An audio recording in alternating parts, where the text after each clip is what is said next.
Franklin County Commissioners meeting, January 29th, 2017.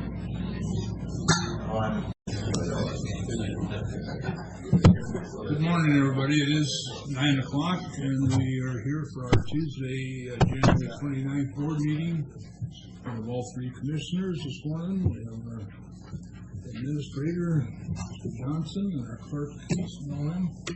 And if you would join me with the Pledge of Allegiance, please. I pledge allegiance to the flag of the United States of America and to the republic for which it stands, one nation, under God, indivisible, with liberty and justice for all. Thank you. We're expecting a call, or are we going to initiate the call? Lobbyist in Olympia.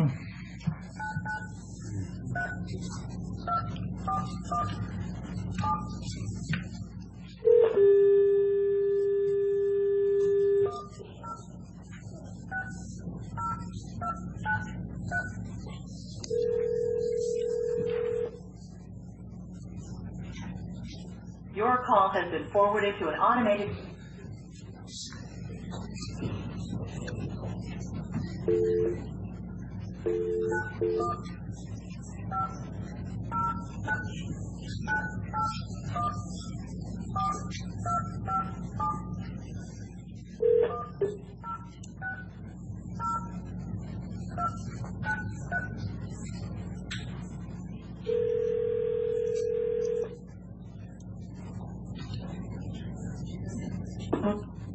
Hello? Good morning, Mr. Potts. This is Keith Johnson in Franklin County. Yes, How are you this morning? I'm wonderful. Good. We are in an open session with the Board of County Commissioners, and you're on our speakerphone. Okay. Morning, Jim. Morning. All the commissioners there? Yep, morning. We are. All right. Well, did you get the report we sent out Sunday night? Yes. Correct. Okay. Okay, that pretty well covers where we are the first few weeks, and things are slowing down a little bit this week in the area of bill introductions. But even at that, we're still up to 1,461 bills already as we enter into this week. So a lot of bills being dropped. Yesterday, the beauticians were in town against the bill that would force them to become employees at a salon rather than renting spaces, and boy, they were out in full force, and I think they made their point pretty strong. So I don't know if you've heard much about that bill down there, but a number of the commissioners have had calls from people in their area that were concerned about that. So we'll see what happens to it, but I don't think it'll probably go very far. It sounds like there was quite a few that were lobbying against it, so it's been... Oh yeah, there was a huge amount of them. There was maybe 4, possibly 5 that were a little bit for it, but not strongly for it. So yeah, it was, but the bulk of them were all against it, and there must have been 150, 200 of them here, and they put on a pretty good hearing. The committee chair tried to limit their testimony. She told them she'd give them 10 more minutes, and 45 minutes later, she finally got it shut down. So they made their point pretty heavy. Yeah. What else we got that's on their agenda, Jim? Well, we're just watching things and seeing what all they're dropping, and as we get it all sorted out, as we come up on the first cutoff, which is in February 20th, I believe. Then we'll have a better idea of what we really we're starting to work with. And every cutoff will eliminate a fair amount of bills. But for some reason, they got the cutoff a little bit earlier this session than normally on a long session. So maybe they want to get some of these bills out of the way. I mean, dropped out of the hopper right away and get them done, and so they don't have to deal with them. There's not a lot of floor action yet. It's mostly hearings, but lots going on, but it's pretty normal, I would say, for a long session. Hey, Jim, Brad Peck, good morning. Good morning, Brad. Have you seen any traction yet on actual language for fixing 1639, the initiative? No, not yet. Okay, there was some discussion early on about that, but you haven't seen anybody drop any bills. Nobody's talked to you about it. That's something that I'd appreciate if you would track for us as closely as you can. Go see if anybody's dropping any language, and if they're not, who you think would be most amenable. And I certainly got some ideas, but. Anything for Jim? Yeah, Jim, I seen on the agenda there that there was some bills about the wolves. Is that, where's that heading? Well, it's too early to tell. They had a good workshop on the wolves here, and then they heard a couple of those bills. It was interesting. I was there and listened to it, and the University of Washington was there talking about what they've been doing with their research, and they come out and said that they think there's at least twice as many wolves as what the game department is accounting for. And so we've always thought that, and that they came out in that workshop that they think there's at least twice as many. Well, it's interesting, yesterday when I was looking into 1639, it came up as a House bill for 1920, and it's about wolves on Bainbridge Island. Yeah. Take a pack and put them on the island over there. Yeah, that's Joel Kretz's bill. He probably won't even be allowed a hearing on that bill, but we'll see. And then there's House Bill 1046 about hunting cougars with dogs. Is that getting any traction? We hope so. We hope so. Because we just had a lady. You know what? Excuse me. We just had a lady get killed by one, right? What's that? We had a lady get killed by a cougar, and her liver was removed by the cougar. Is what I heard. Yes. Yeah. Yeah. So we've had this. You know, we used to have a pilot program for where you could hunt them with dogs in certain areas, and so I think we got a chance of maybe getting that back. We'll see. And then I seen one here on burning, outdoor burning. Senate Bill 5279. Is that getting any traction? I'm not sure about that right at this point. Well, we will check and let you know. I had an interesting meeting with Mr. McIrvin and the Department of Bureau of Land Management, DNR, Department of Natural Resources. And it's about up north and the cattle watering off the creek that feeds to Deep Lake, and that they're complaining about fecal matter. They've surrounded these lakes with homes, and they're complaining that the cattle are contaminating the lake. And I brought up the fact that our Department of Ecology, in their preamble, says that they worship Mother Earth as a living, breathing organism. And I want to know, when is someone going to bring up the fact that when you say worship, you are declaring a religion? And where is the separation between church and state with our Department of Ecology? Is anybody bringing that up? Haven't heard it. maybe clue somebody up that we need to get on the Department of Ecology, because they are not separating church and state, and they're imposing on our ranchers unjustly contamination of water when Cedar Lake feeds into Deep Lake and there's houses surrounding both of them. I don't think it's the cattle. And if we don't allow a husband-like manner in the grazing of these lands, we'll again have these cabins being burnt down like Maria Cantwell's on Chelan Lake. Thank you, Jim. You bet. Keith, anything today? Not for them. Okay. Commissioner Peck, anything? Anybody coming over this week for the steering committee? Yeah, I'll be there, Jim. Okay, good. All right, other than that, Jim, keep us posted, and Okay, we will do that. Yeah.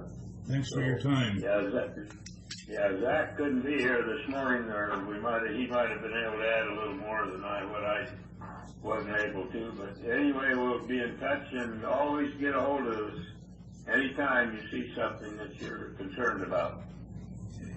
Thank you. Thanks. You bet. Mm-hmm. Bye. All right, moving on, we have minutes in front of me here, December 4, December 11, and January 22.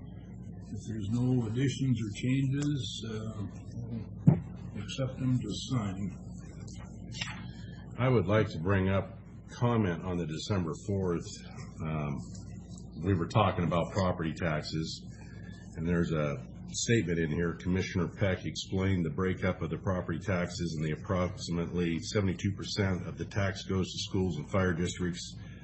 Farm ground that is in production are taxed at about 1/4 of their market value. The levy on the farm ground is reappropriated into other residential properties to make up the difference, because we value farm and ag production in our community. I don't know about those as being factual, but I do have a paper here that breaks down, and I would like to talk to Pete about this, is the breakdown of our taxes. That form that you gave us, Pete, on the pie shape. Is Pete in here? Yeah. Oh, there you go. Sorry, Pete, I'm looking right past you. In that pie shape, I don't see anything as far as the programs of the homeless. Where are they listed at on that pie shape? The veterans, all these programs that are implemented, they're levied against the property owners. Where is that piece of pie? I'd have to look at the chart you have there specifically. It's out here somewhere. I'm just curious, because we have this, it's almost like a war against the property owners as far as these evaluations. And excuse me, when you say evaluations, what is evaluations? Evaluations? Yeah. Well, the like-minded sales, and honestly, that's what you told me that you're basing most of this on, and not rental rates and estimated revenue off the ground as far as a farmer. That would be assessed value. Assessed value. But then also the like-minded sales. We got this Premier Partners coming in here paying $18,000 an acre, and I just met with one of your appraisers, set an orchard up above Basin City sold for $30,000 an acre. As a farmer, I know that we can't compete with that. We cannot even pay $12,000 an acre and make that work with our commodity prices the way they are. We are talking about three different things now, Mm-hmm. between assessed value, Mm-hmm. the breakdown of the levy rate and the taxes, Yep. and then the appraisal approach to arrive at the assessed value. Yep. So, These are all my I'm questions. not sure we can cover all of that in this brief instance. But I'd be more than happy to look at that chart. It's probably shown as miscellaneous. Some of those are covered under county current expense. There it is, Pete, right there. And I don't see nothing on there as far as it's labeled there. The one that says miscellaneous is not labeled for any of those programs. So there's nothing showing there these programs that were Well, funded. that would be part of county current expense. That's county current expense? That's the veterans and that stuff, yes. Okay, so that's out of the county current expense. I believe so. Okay, let's make sure of that, because I want to make sure that our property owners know where their money's going. Okay? Property tax booklet is out there with all of the districts, exactly what bonds what levies you're paying for each district. Okay. So if you need assistance finding your property district that you're located in, it's a 3-digit code, and it will, if you go right to the tax book, it has all of the codes broken down with each specific levy that you are paying and the rate per thousand.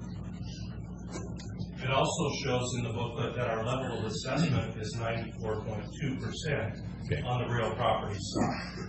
So all of our information, all of our assessments are studied by the Department of Revenue. The level of assessment in our county on real property is 94%. By law, we're supposed to be at 100% of market value. Okay. So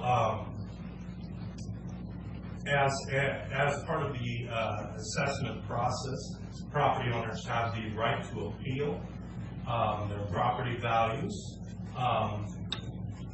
We take all of the sales into consideration. I believe we've discussed this multiple times about the larger agricultural sales at $28,000. We are currently valuing agricultural irrigated land at $10,000 an acre. Now, we will value permanent crops on top of that. That's an additional asset to those properties. So, to say that we're valuing those properties at $30,000 an acre. No, that was a sale. I said that happened. I just talked to your appraiser up there. Right, and we analyze all that. We take all that into consideration. Is it true that we're only paying a quarter? Right now, the open space rate is $38.50 per irrigated acre. $38.50. Yeah, so it's about 40% is the valuation. So it's way above 25%. That was stated in this right here by Commissioner Peck. So in our previous conversations, we talked about irrigated farm valuations and how those values change from year to year, from sale to sale. And when last we talked, it was somewhere in the 25, 26. It's gone up in the last probably year.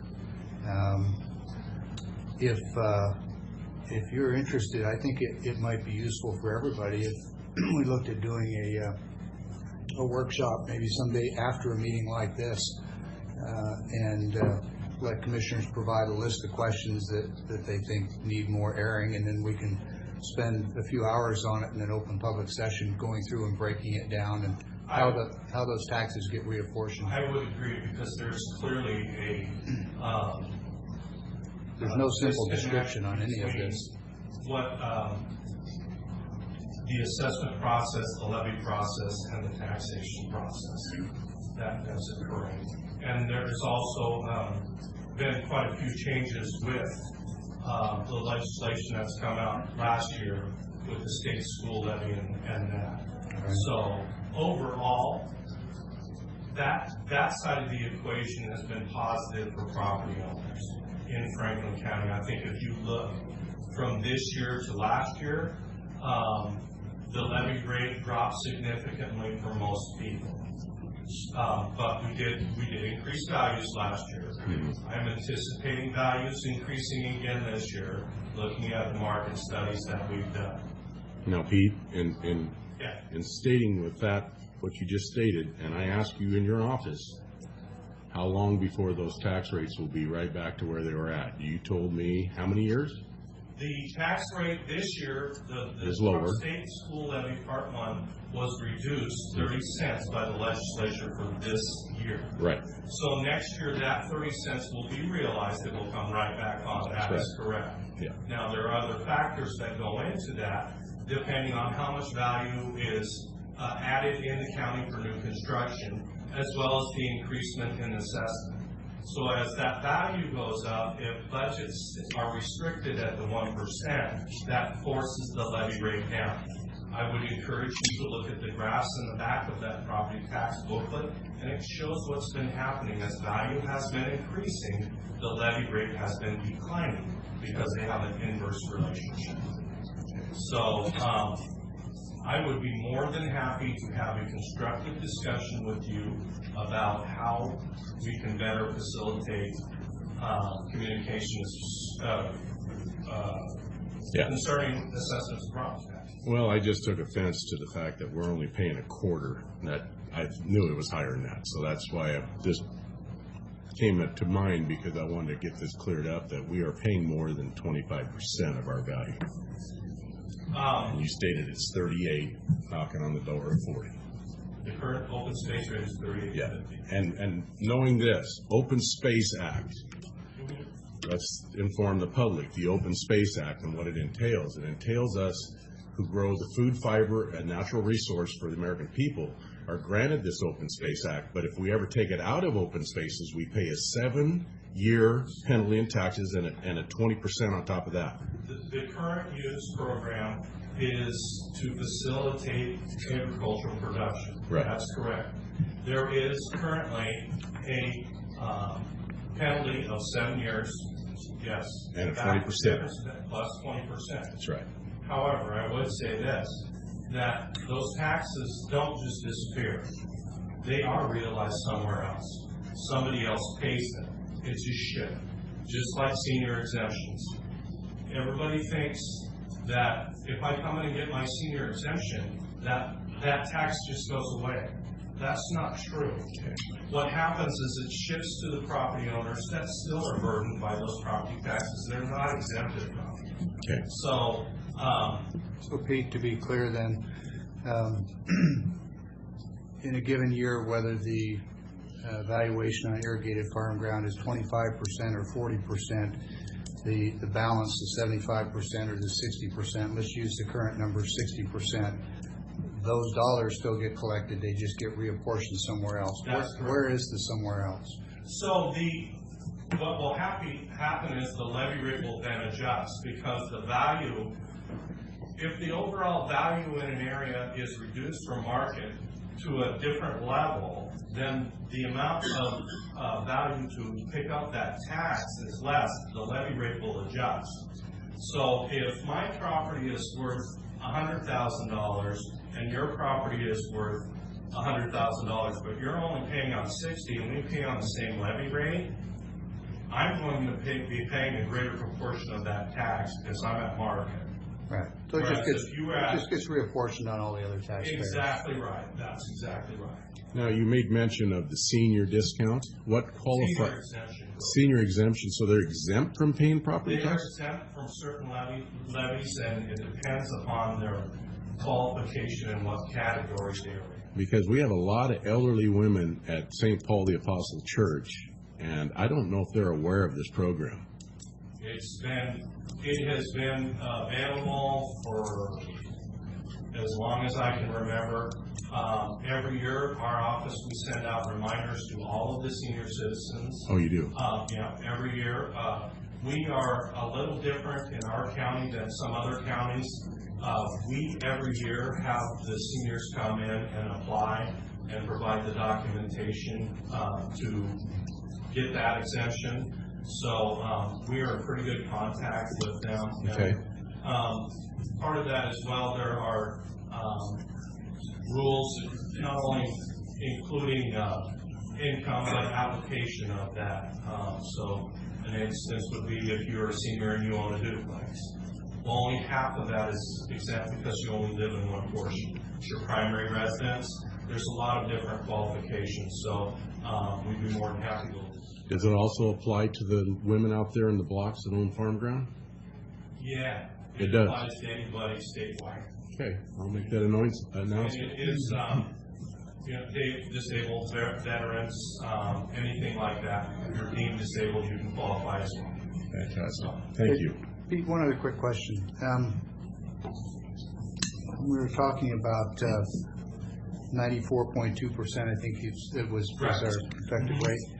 Is that an average across all taxpayers, all properties, all categories? So, yes and no. So let me give you the premise for the question. That way you can answer them both at once, if you would. Okay. You're saying that we're valuing irrigated farm ground at $10,000 an acre, and if we're at 94.2%, then that suggests that The market value is somewhere under 11,000. And so obviously the 94.2 has to be an average across all categories. Right. Yes. So the Department of Revenue does a sales study that divides everything into different property types: commercial, industrial, agricultural, residential, and then it also does it by strata of value. So they'll do lower end residential, middle end residential, and then upper end to look at your level of assessment to make sure there's equity across.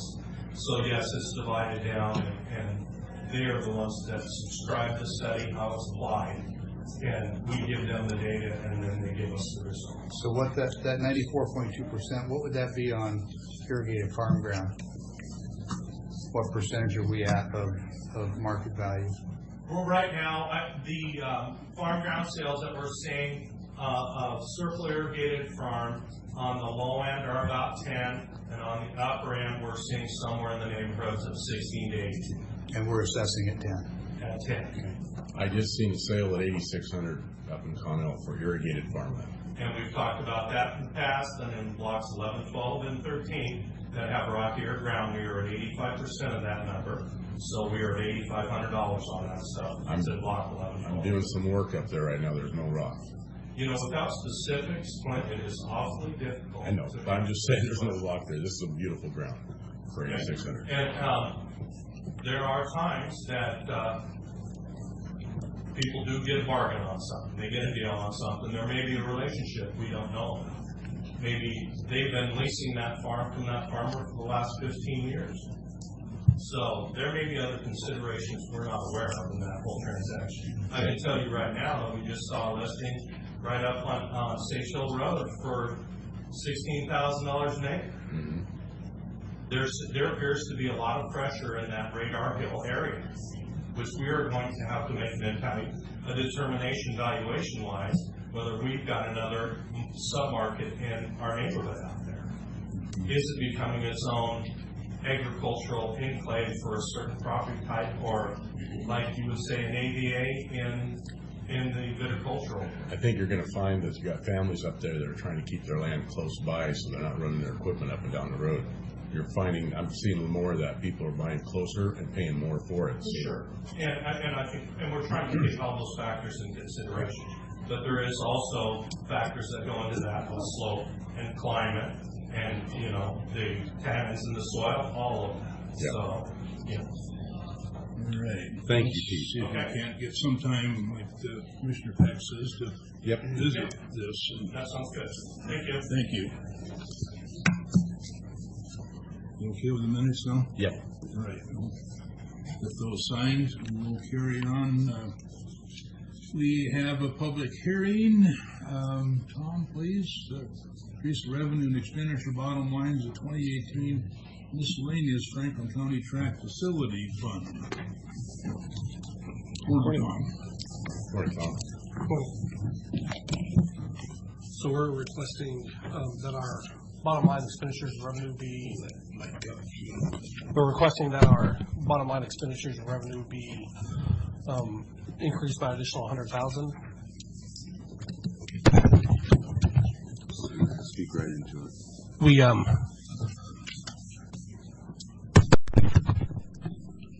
We increased our revenue by $150,000 in 2018, which in turn caused us to increase our expenditures.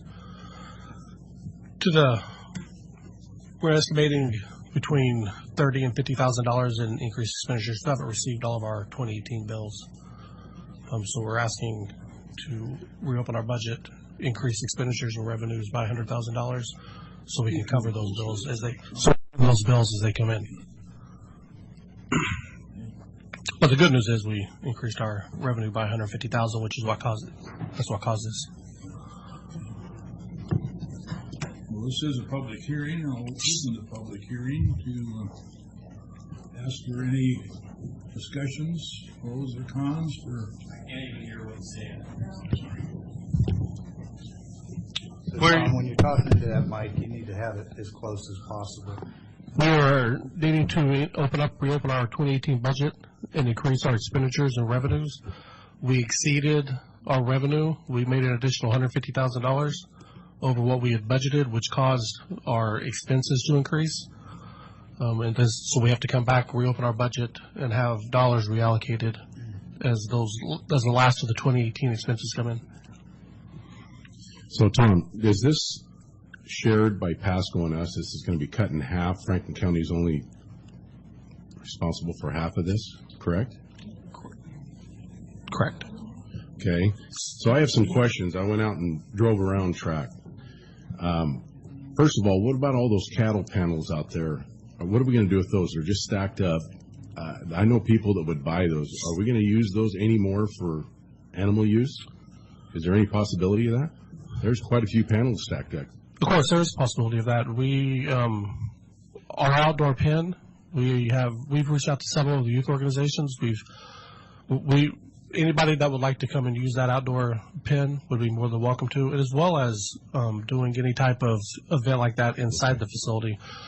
Whether the cell is not out of the question, that obviously would be not my decision. But I was curious as if we had anything on the agenda for outside activity in those pens, or what we were going to do with those pens. We do. Number two is we have two people on the parking lot. We have Taco City. Let us cater your event. I have their phone number. And then we also have delicious crepes and waffles. Are these people paying rent for those spaces out in the parking lot? Yes. Oh, okay. So that is income coming in through track. Okay. That's correct. All right. And then last, we have the Holiday Inn Express, the Hampton Inn, and My Place. These are all motels, right? Correct. Have we done any outreach to them as far as their occupancy and what their occupancy is when we have events? We have. I work very closely with the Holiday Inn ownership. I don't have those numbers with me right now, but we do. We work with all three. And we probably work with the Hampton Inn and Holiday Inn a little more than My Place. My Place is a different dynamic. My question is, have we proposed to them that the more events we have, the more occupancy they have, and maybe they can give us a kickback for having more events even during the week? If we fill up their motel, those rooms are making them no money if they're sitting there idle. Correct. If we put people in them, do we get anything back on that? We do not, to my understanding, and I have not asked that question of them as well. I think that's a possibility that we should be looking at. It's filling rooms, they're making money, we get a little bit of money back in return because we're helping them fill their rooms. And I believe that's going to kind of fall into the hotel motel tax bucket, and where those dollars are allocated. I could not speak to Hotel that. motel tax, we don't get none of that, do we? We do. Franklin County does. gets some of it? Yes. Or the city of Pasco gets it all? Both. Not both. I think county gets some, but we wouldn't get it directly from the hotels. It would come through that hotel motel tax. Okay. These are some ideas that I had that I thought we could increase our revenue, because I really want to see this not only break even, I want to see it generate revenue. Yes, sir. Just like the RV park is doing. Thank you. Thank you. Okay, still in the public hearing. Anybody like to address the board? Hey, Keith, just for the benefit of the audience, would you give a short summary of why it is when you have a budget for something like track and you make more money than you anticipated, you then have to go and open your budget? Yeah. Because I know for some people that's a little confusing. It is. Obviously, when we set the budget at the beginning of the year, it's based on our best estimates of what we think is going to happen during the year. In reality, in this case, track performed better than we had anticipated, meaning the revenues came in higher. And as a result of those increased revenues, there were more events held at track, which also increased their costs. And they are limited by the budget as to how much money they can expend. And because their revenues and expenditures both exceeded our original budgeted estimates, they are here today to request a modification to the bottom line of their budget. And this is simply just a recognition of that fact, that there were more events, more dollars coming in, and also more dollars expended to meet our 2018 requirements. And just an additional note, Commissioner Didier touched on this. There is a contract between the City of Pasco and Franklin County And under that contract, in short terms, the city and the county share 50-50 any losses, but also any profits. So if TRAC were to lose $100,000, the city would cover half of that. TRAC would cover the other half, and conversely, if there were $100,000 profit, we would each get half of that. That contract runs for a few more years. I don't remember the exact expiration. I would guess it's 2 to 3 years. 24, I think 2024, I believe, is when that's A little longer than I remembered. So just by way of information. Public hearing is still open. Any further This is open. General discussion. on this public hearing? I wanted to speak to you about the subject here. That would be the public comment period, Glenn. You gotta wait for that. Anybody like to speak on the public hearing on the opening of the? You know, I've got a question about that. You know, I'm not sure I'm understanding things correctly.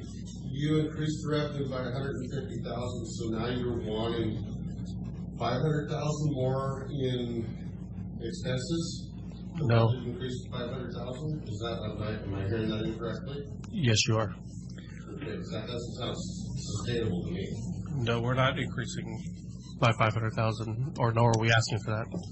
Okay.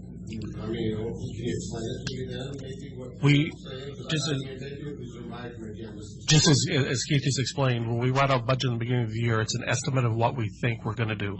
Okay. Because of the type of it's an event center, so it's kind of a moving target a little bit. So we made 150,000.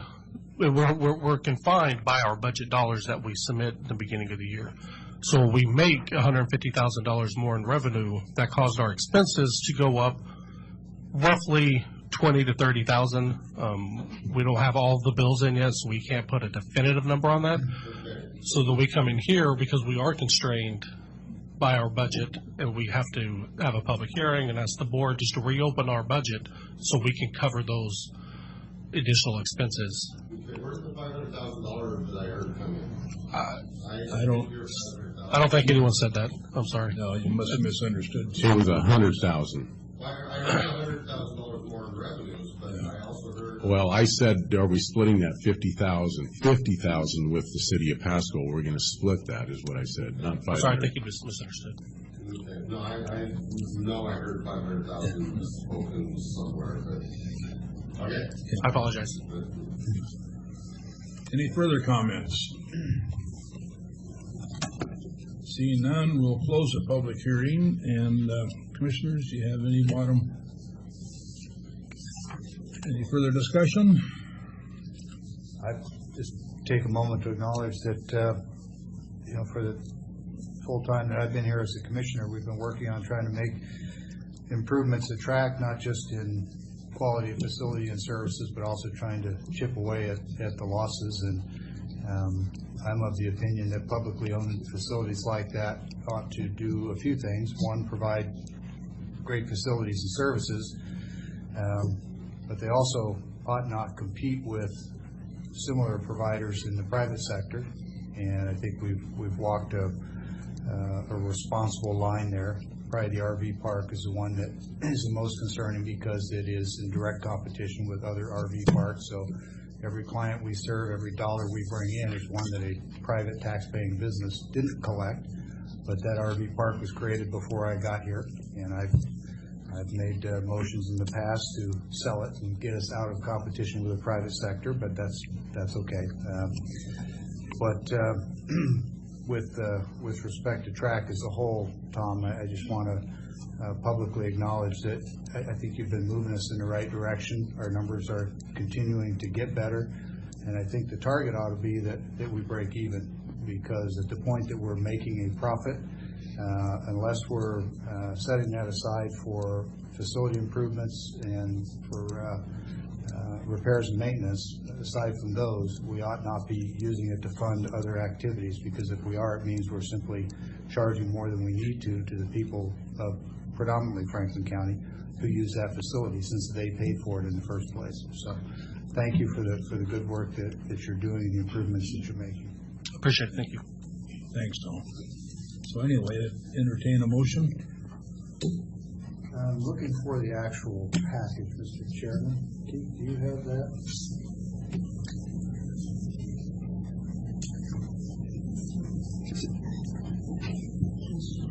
It's the last one. There's 3 documents. Oh, underneath here? No. What do you want? Yeah. Oh, okay. Are there 3 here? So I'm looking at, this is the Appraisers Collective. This is a surplus property.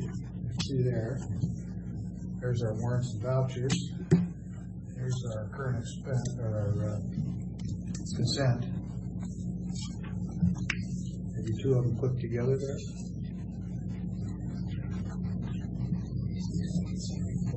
Okay. And then the current expense.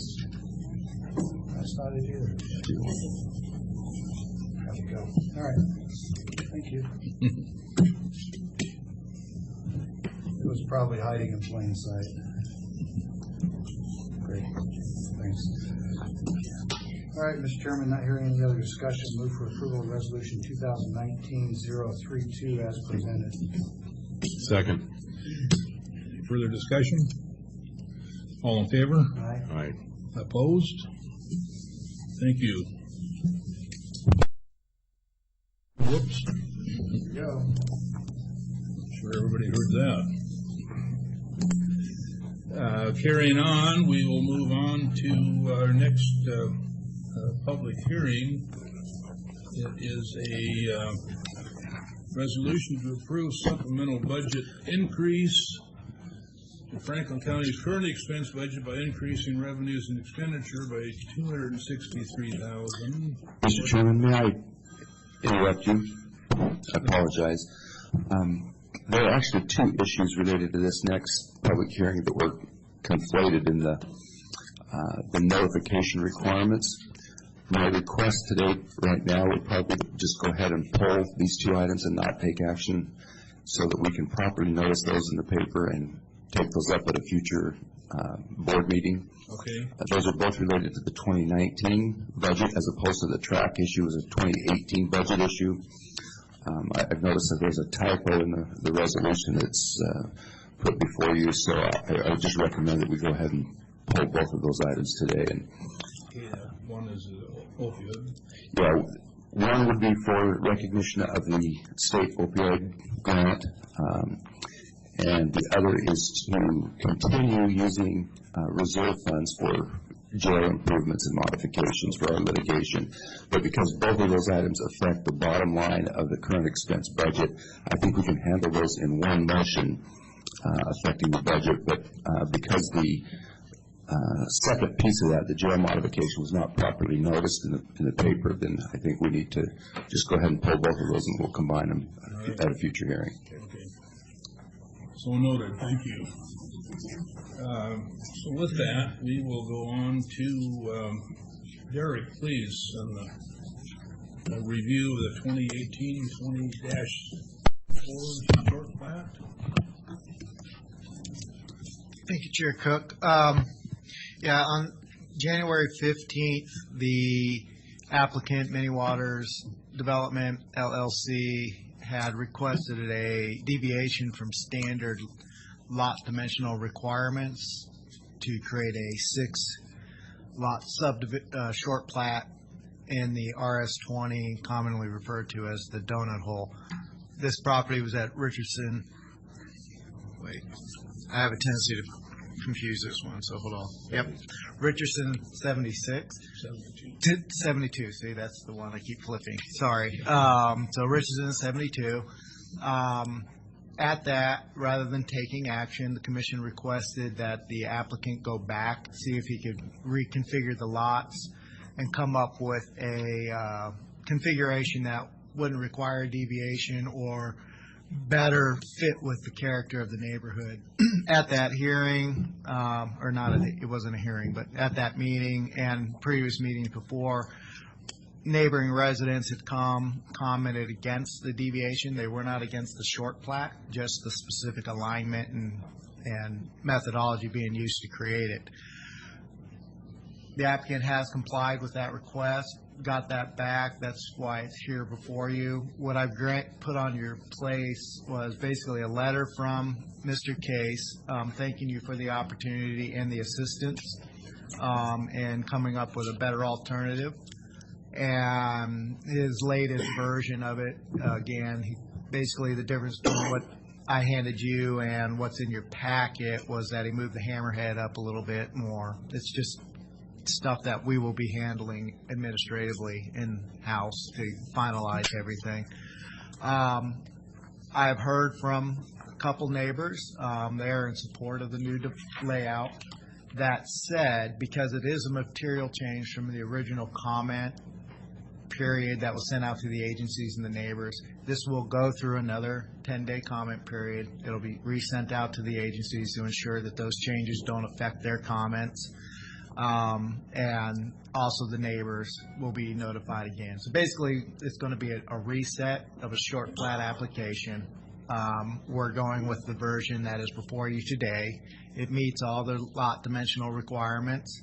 It'll go back out to the health district and everybody to ensure that it's going to be able to facilitate and accommodate the septic systems, which is what the preferred methodology for sewer on that site is going to be.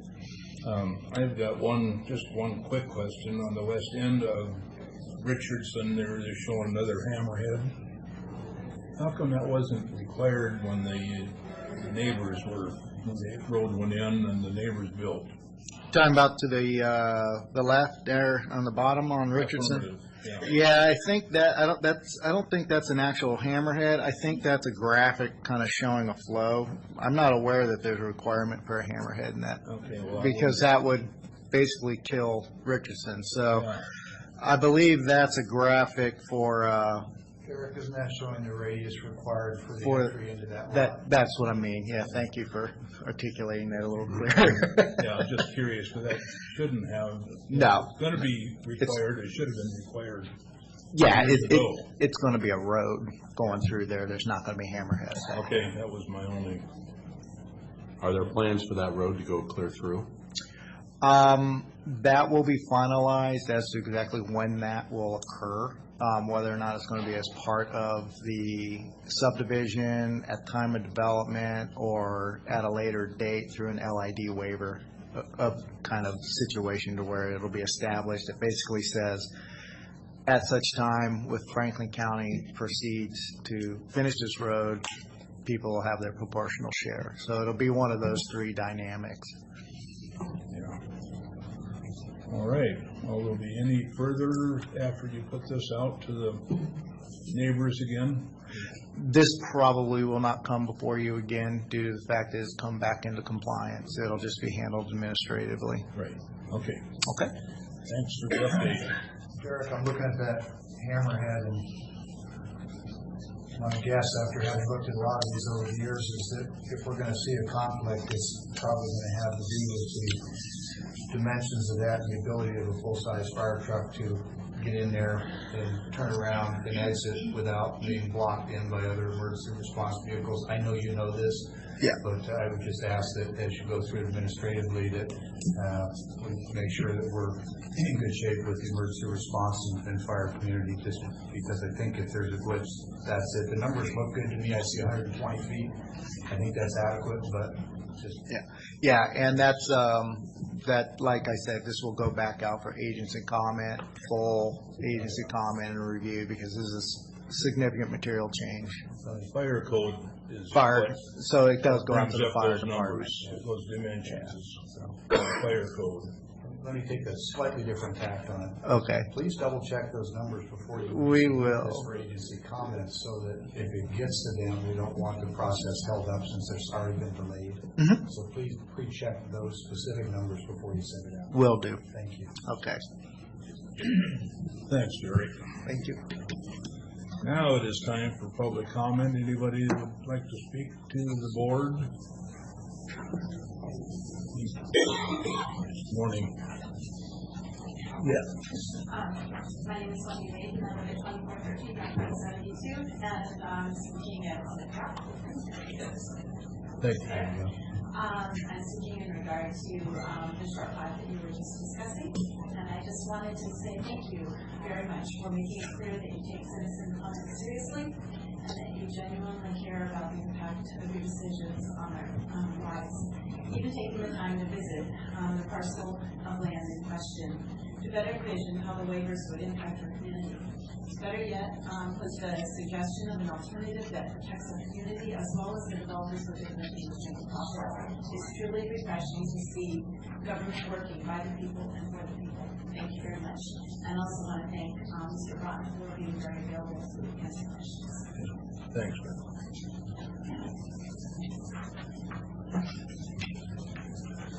Good morning. Morning. I left a copy here for each of you. What I'm going to be speaking about. My name is Glenn R. Stockwell. I ran for U.S. Congress and U.S. Senate twice, and I didn't make it or I wouldn't be here today. But anyway, I've always been a promoter of fast-track completion of the Columbia Basin project for the last 30 years, and I've spent a good deal of my lifetime promoting that. And so I put this together. I had a meeting with Colin Hastings on March 5th in 2011. And he wrote this article here that I have before you about total completion of the project. I was a member of the Columbia Basin Development League for many years, and I understand Mr. Beck here is a member of that group. Is that correct? Yes. I was actually at the meeting. They were going to close it in early of 2001. I was the person that stopped that from happening. I was also, people that know me in Richville know I'm kind of a legalist, so I wouldn't state something unless I had the background documents to prove it. The other thing I initiated in 2001 was the Weber Cooley project with Bill Gray of Bureau of Reclamation and also the Department of Ecology. What I'm here today to speak to you about is I'm going to request that your assistance in creating a 2019 Economic Development and Jobs and Port Summit in Franklin County, and please invite President Trump. Commissioners, there's only been one action in history which created Grand Coulee and Hanford in the first half of the Columbia Basin project. That was President Franklin Delano Roosevelt signing an executive order initiating the project after 19 years of debating it. And that's a picture of him signing the order that's here. The farmers, communities, and state and our nation have been waiting nearly 70 years for the federal government to keep its word and complete the remainder of the project. Now, regrettably, as the Democrats have retaken control of Congress in 2019, it's clear with Nancy Pelosi and Chuck Schumer's insane behavior, they don't intend on working with President Trump on any projects or issues that will benefit or protect Americans. The fastest road to completion and success is to have the Washington State Republican congressional team at the federal and state level, and the Washington State Republican Party sends a written request to President Trump asking him to sign the executive order creating the first national bipartisan project of his administration. And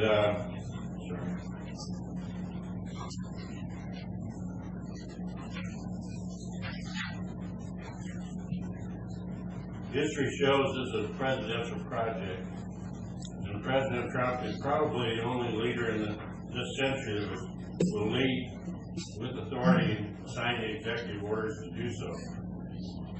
Commissioner, President Trump has agreed to move forward on the projects, and he published it on October 23rd, 2018. He signed the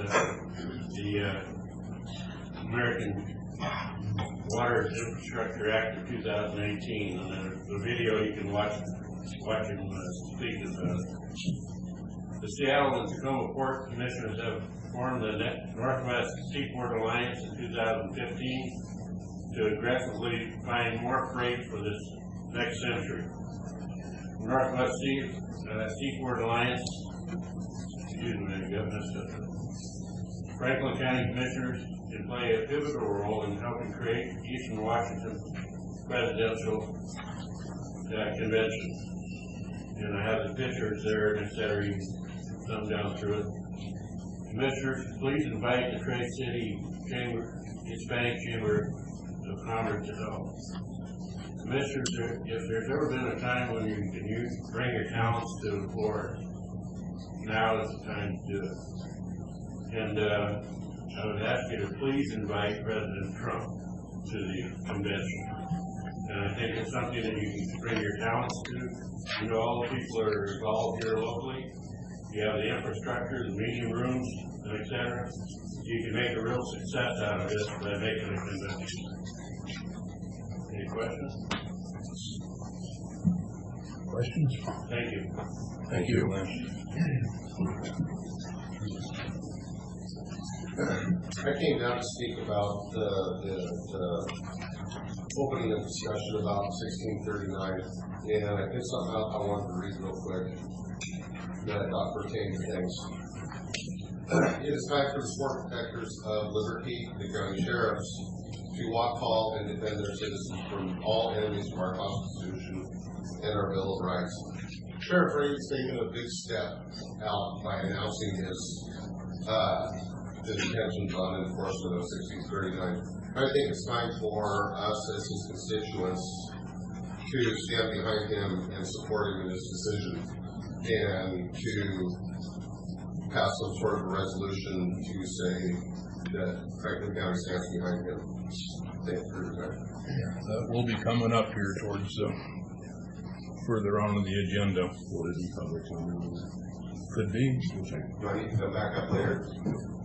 I think there will be more people that want to come up. Nobody saw me. Well, we aren't at that. It was off, wasn't it? We aren't at that point in time yet.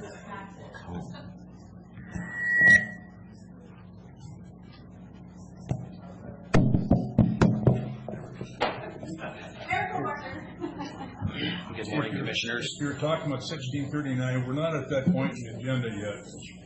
Just a couple of things in brief.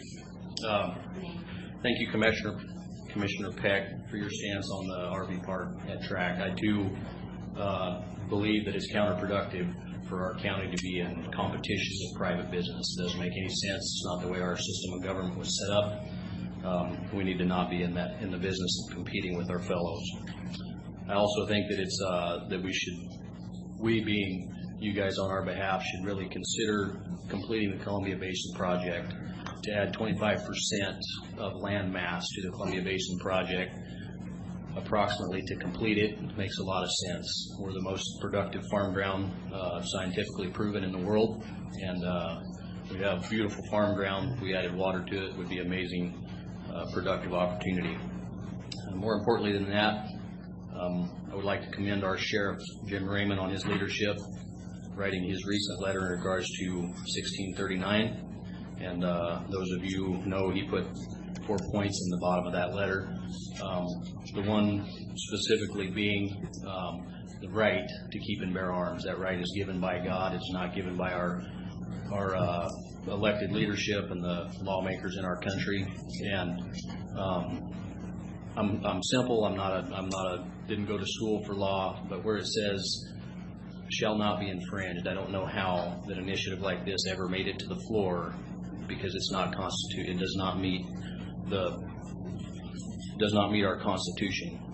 And so that's all I had. Wanted to thank you, and specifically our Sheriff, Mr. Raymond, on his leadership in writing that letter. Thank you. Thank you.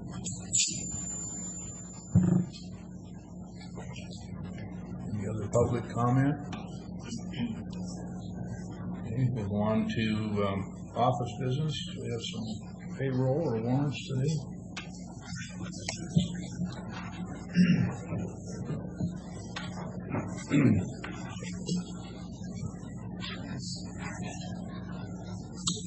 So, Mr. Chairman, you have two warrants today.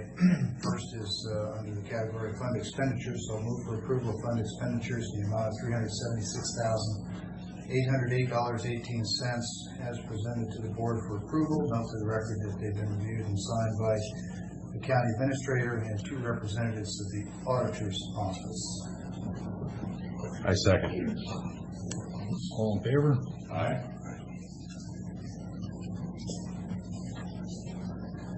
And next we have county roads and motor vehicles.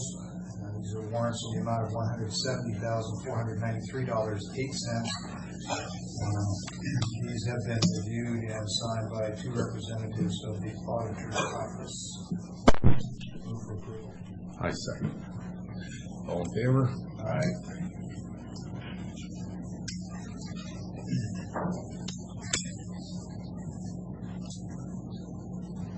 With that, we'll move on to the consent agenda 1 through 9.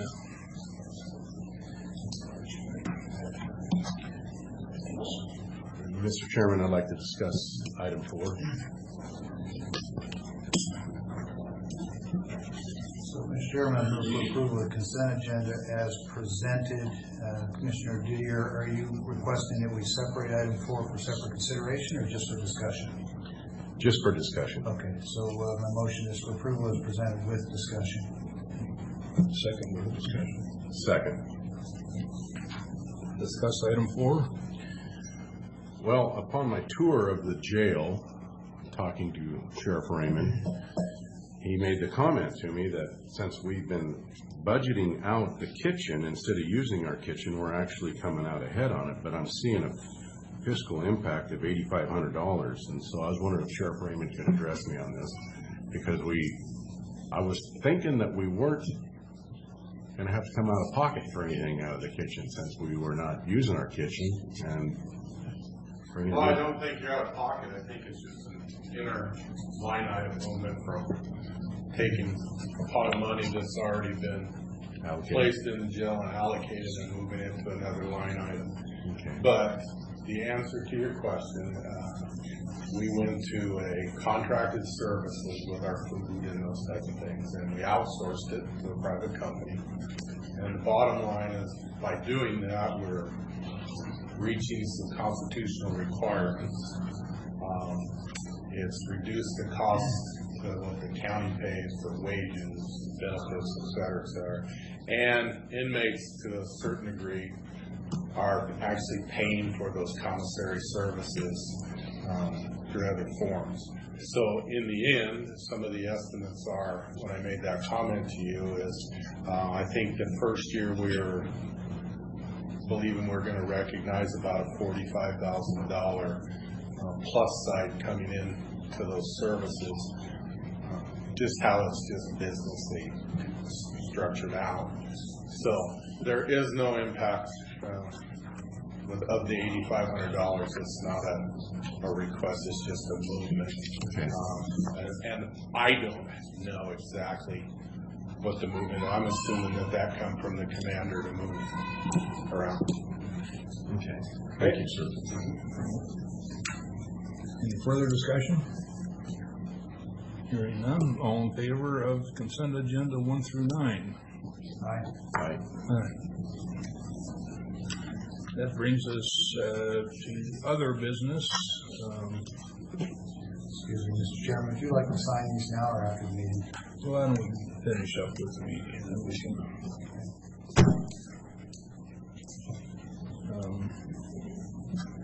Franklin County Board of Commissioners opposition to Washington State Initiative 1639.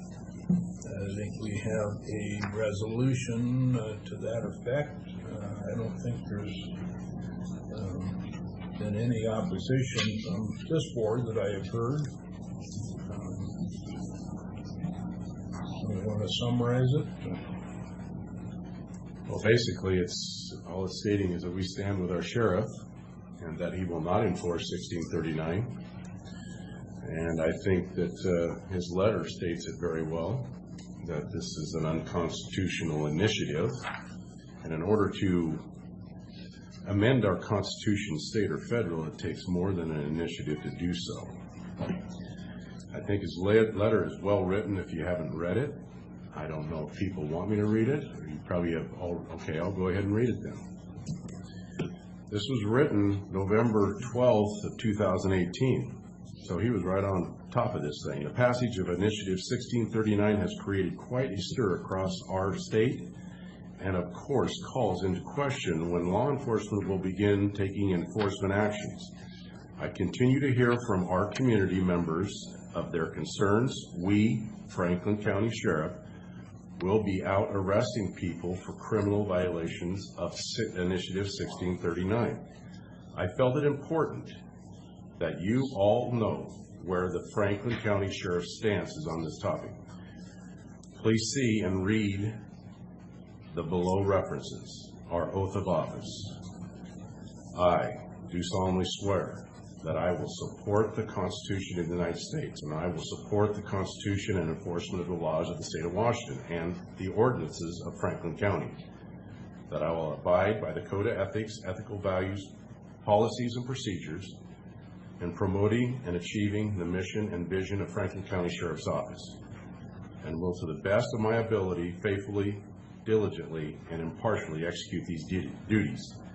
The United States of America Constitution, the Second Amendment of the United States Constitution reads, a well-regulated militia being necessary to the security of a free state, the right of the people to keep and bear arms shall not be infringed.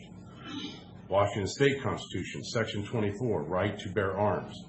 The right of the individual citizen to bear arms in defense of himself or the state shall not be impaired, but nothing in this section shall be construed as authorizing individuals or corporations or organize, maintain, and employ an armed body of men.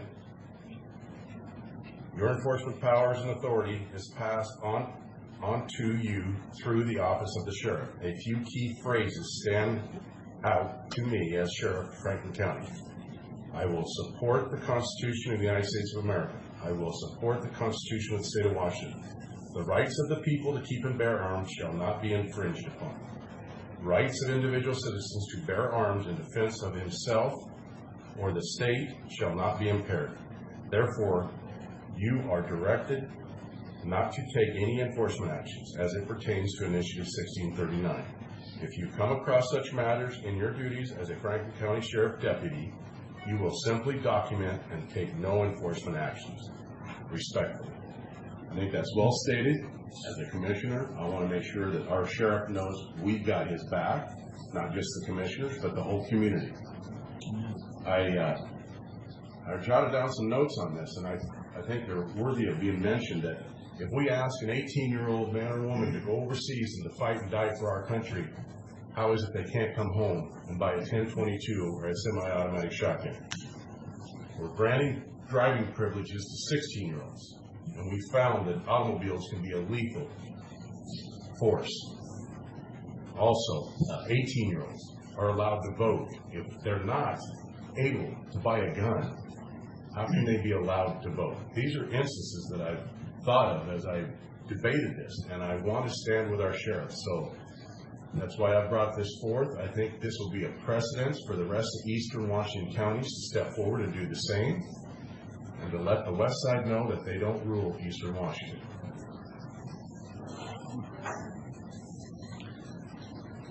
Further discussion? Is Teresa Chen here this morning? Would you come up and join us, please?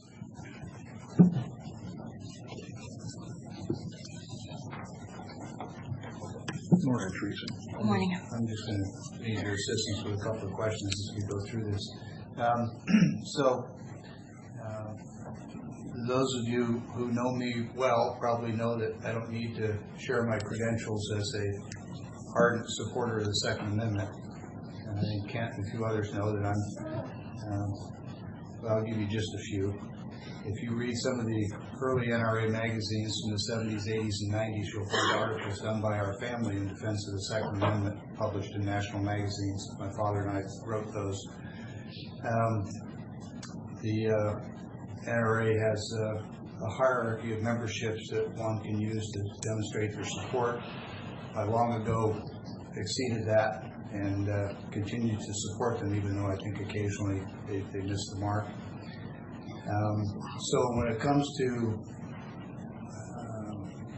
individual rights, God-given rights, when it comes to the Second Amendment, when it comes to the Constitution, when it comes to wearing an Air Force officer's uniform for 2+ decades, defending that Constitution, I don't take a backseat to anybody on my defense of the Second Amendment. But I don't agree with this resolution, and I want to tell you why. The Firearms Act of 1934 restricted firearms ownership and how you can, what you can own, what you can't.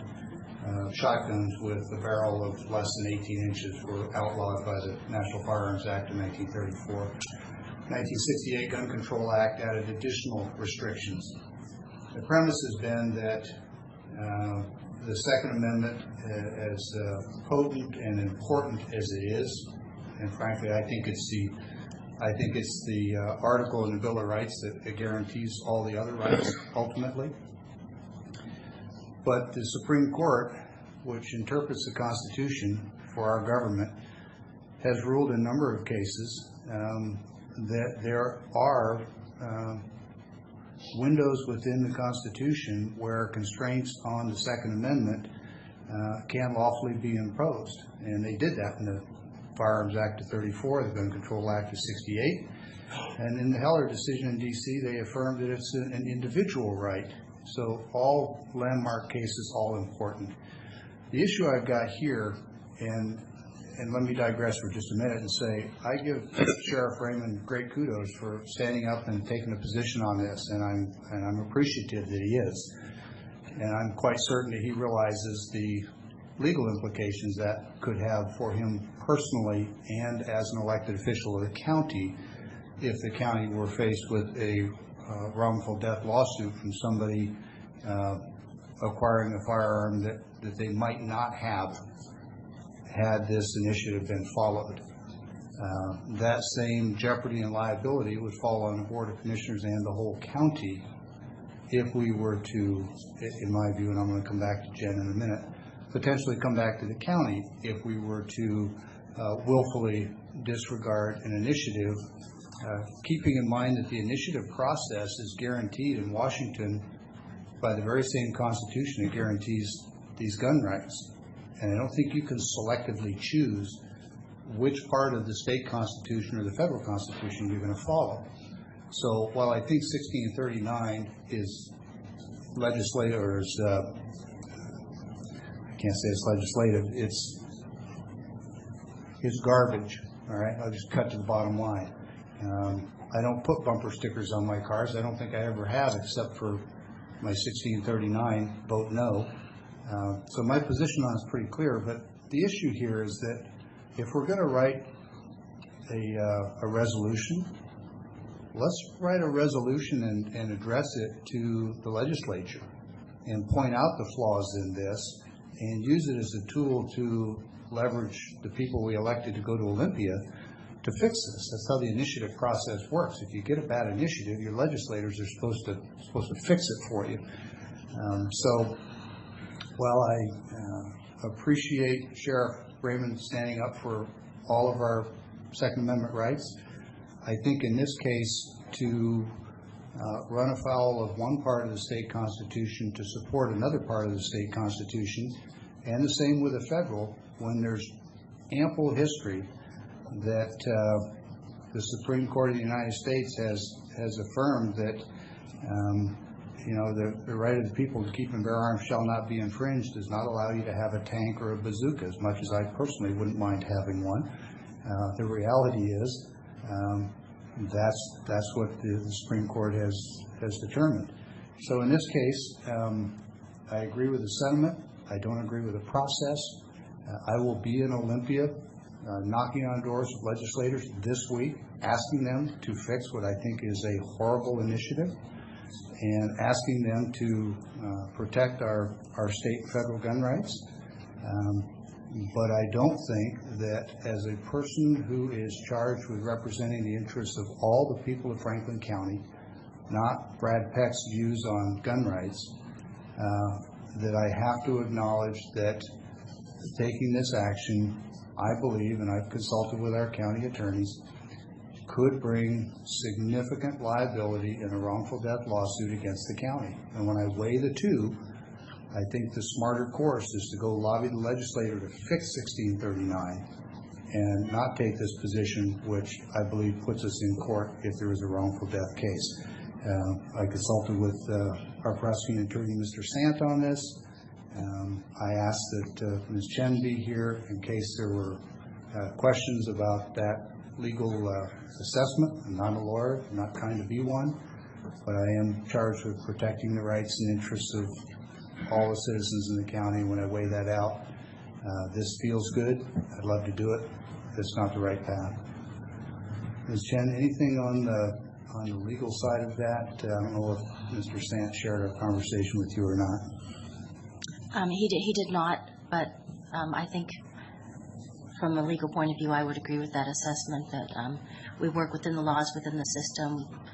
We are one county within the state, not an independent country here, and so we work within the system.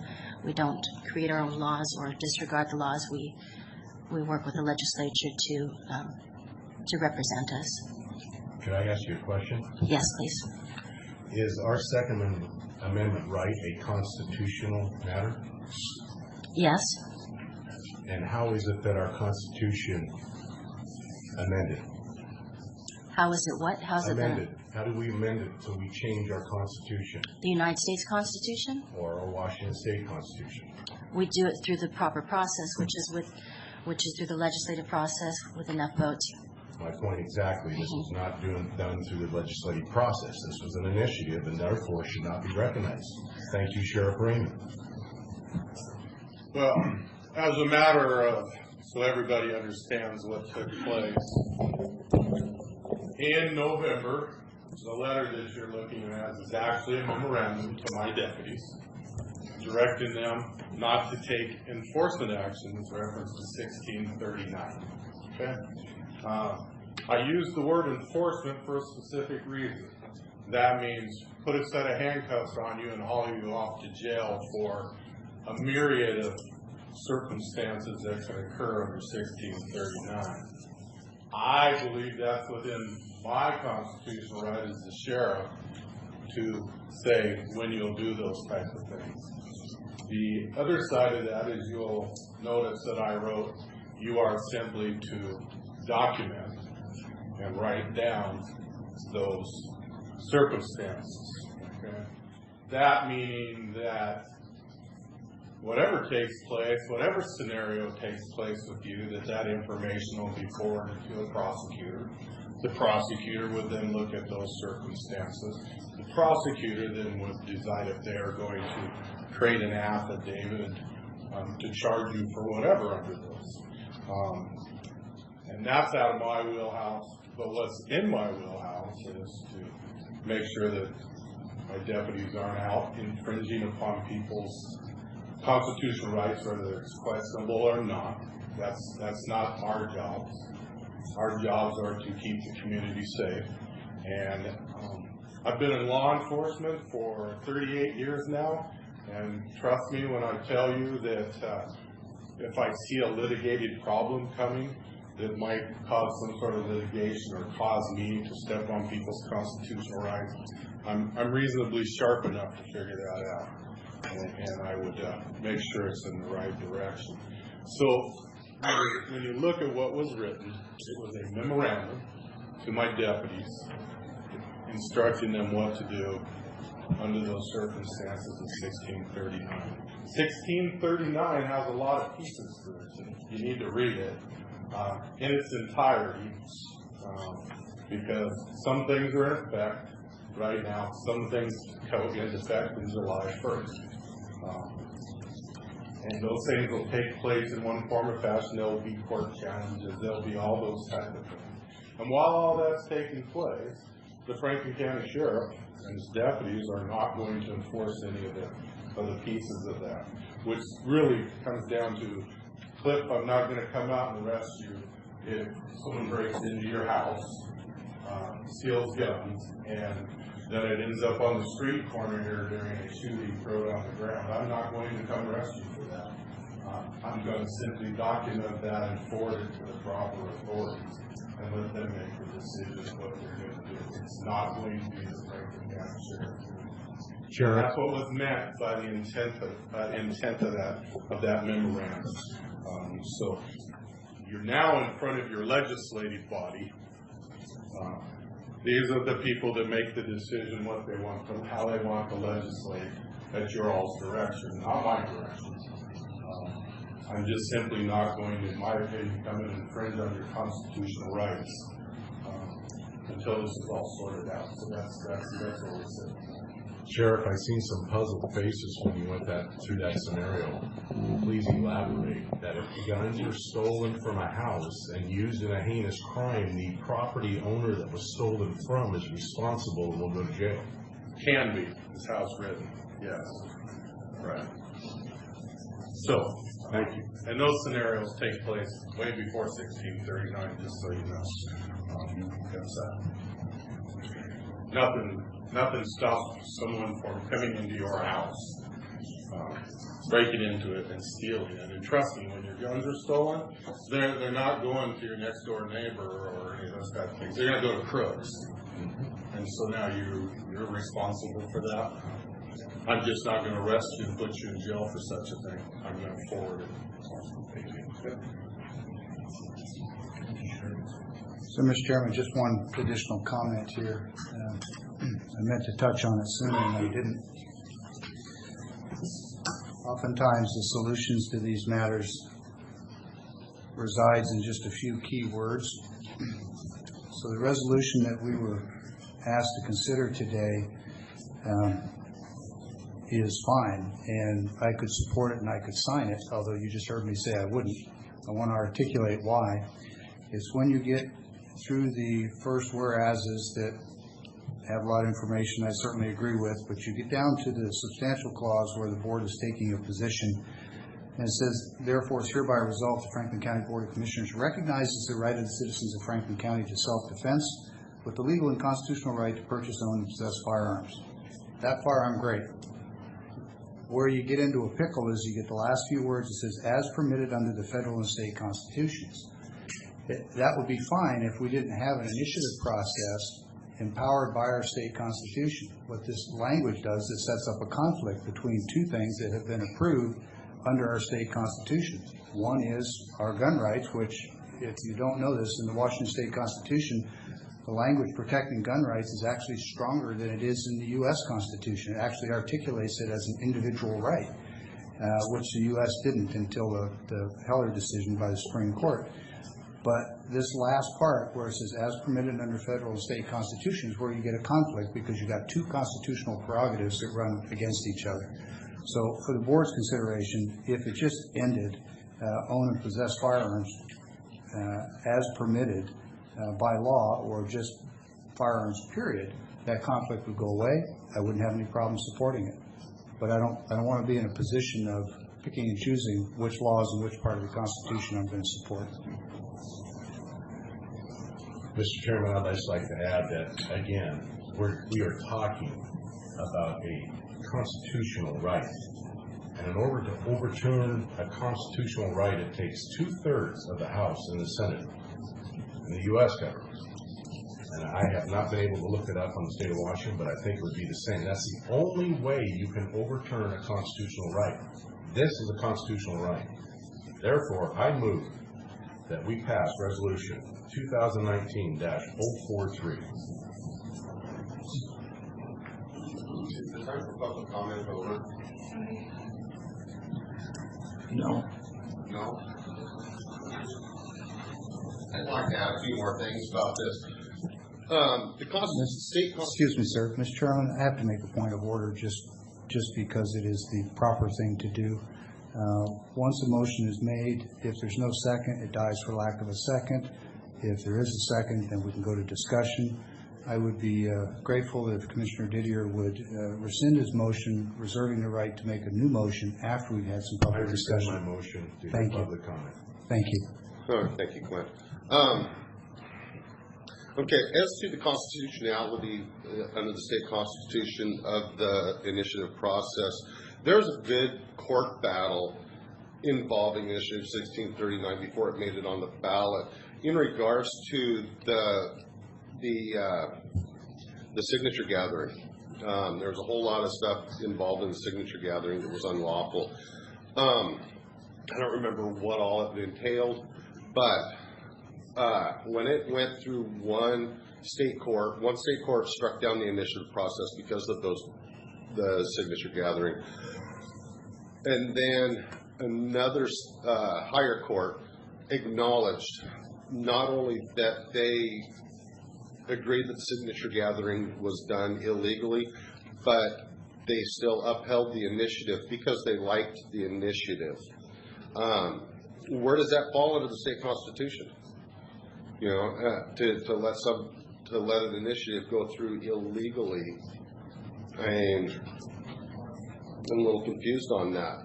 The initiative process was followed.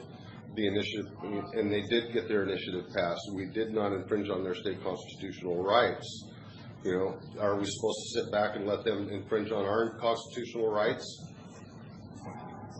now because they got their constitutional rights illegally? So if you were asking me a question, I'm happy to respond, but it wasn't clear if you were asking me or the yes, board. I'm asking you. Okay. Okay. So if I understood your question, and please correct me if I get it wrong, if the courts fail to interpret the law as you believe they should, what is your proper recourse? What are you supposed to do about it? What are we supposed to do about it? Okay. Yeah. All right.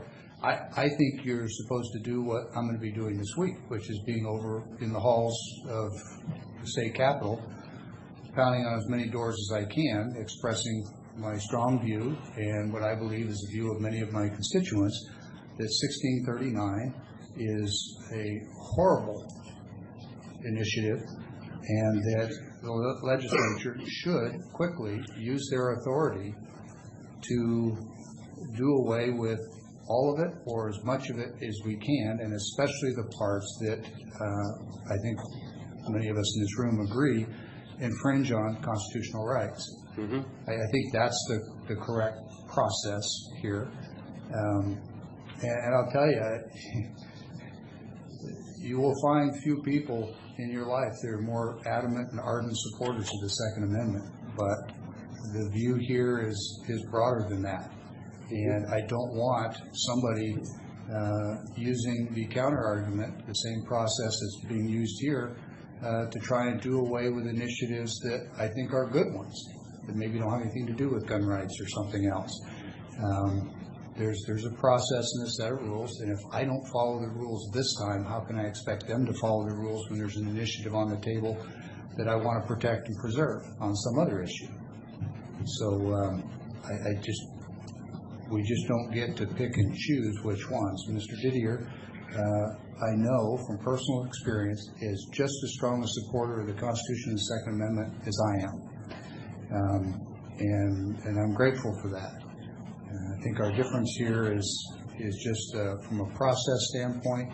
I want the legislature to fix a really bad initiative, and I think I can do that without risking bringing a lawsuit or legal jeopardy on the county. And I'll be right up front. Do I think that there's a high probability of that? No. Do I want our county to be the test bed and to pay it if it is? Absolutely not. So I think there's a more artful, more professional, and frankly, more productive way to go at this, and so that's where I'll be this week. Okay. I do want to remind everybody in the room, that guy sitting way back there in the corner being real quiet behind you. Sure. You know, there's a quote that he had, those who choose security over liberty deserve neither. You know, I am willing to sacrifice a little bit of my security for that liberty. You know, the liberty to protect my family. This initiative is going to weaken the people of our county, the people of our state, and effectively, if we let this steamroll us, it's going to affect the security of our nation, you know, the citizens of our nation. I absolutely agree with you. Mm-hmm. We just have a minor difference about how to address it.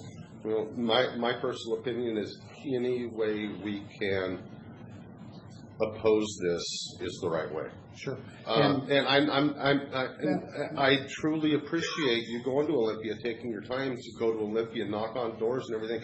I wish that my employer would give me the entire week off so that I could stand with you on this. Well, you are my employer, and you have given me the time. So I wish my employer would allow me to come stand with you on this. but that's not going to be an option for me. Sure. You know, I just want to push any opposition to anything like this that we possibly can. And I think that there's a lot of people that agree with me that could not be here today. For the record, will you state your name, please? For the record, my name is John Logue. Do you need an address or no? Okay. All right. Thank you. Thanks, John. Thank you for your time, John. Hi, my name is LaWanda Hatch, and I'm in Precinct 100, and today is my birthday, so I hope that you listen to me. But I appreciate Commissioner Peck's points, but I'd like to make a few myself, and that is there is nothing better than having leverage when you are going to Olympia. And I think there is nothing that would give our county greater leverage than knowing that we're standing with our sheriff. I often think of the young man in I'm going to pronounce this incorrectly, I'm sure, in China when he stood in the square against a tank. And sometimes it just takes one person. I know in speaking, I'm the state committee woman for the Republican Party, and I know in speaking to other committee persons throughout our state, there are many counties that are considering this. And if we stand, they will too.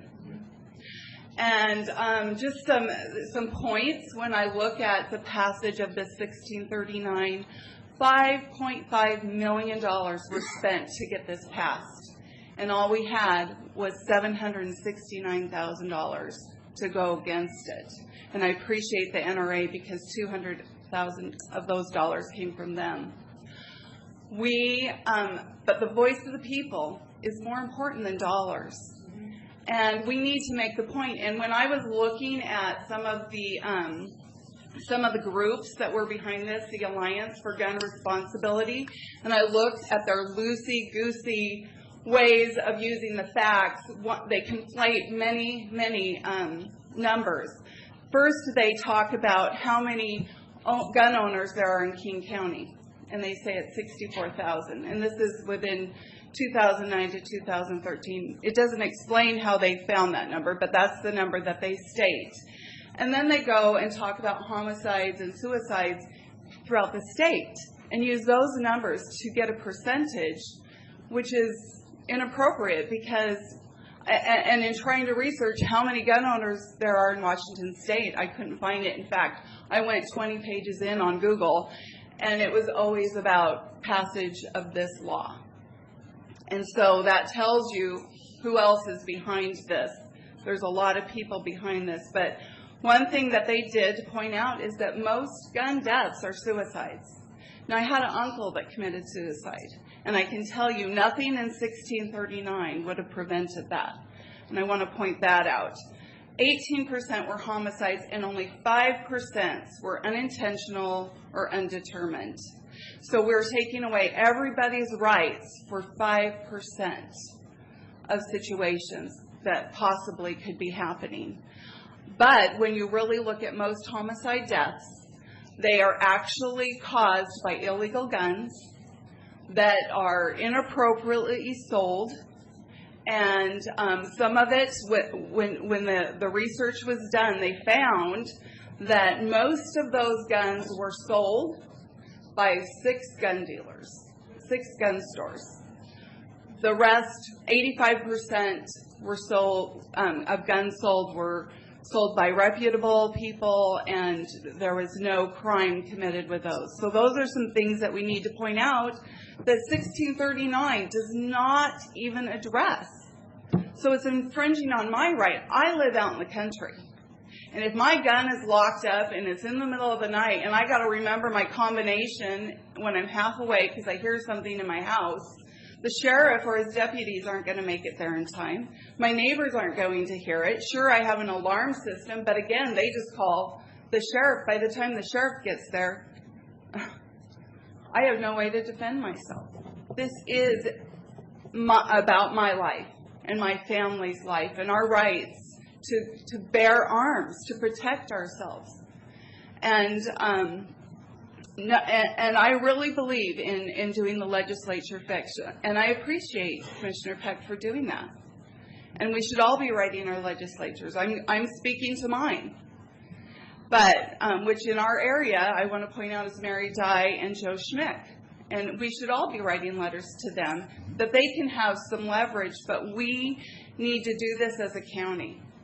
I feel that so importantly, that our constitutional right to bear arms is stronger than an initiative. Thank you. And Luana, I just want to thank you for your comments. I absolutely agree with everything you said.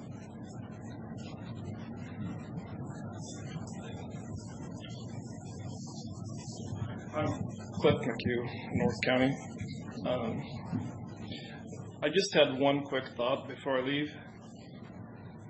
The odds of getting any movement in the legislature are pretty slim, given how our current legislature is made up. So I think most people would agree it's probably going to wind up in a judicial court anyway.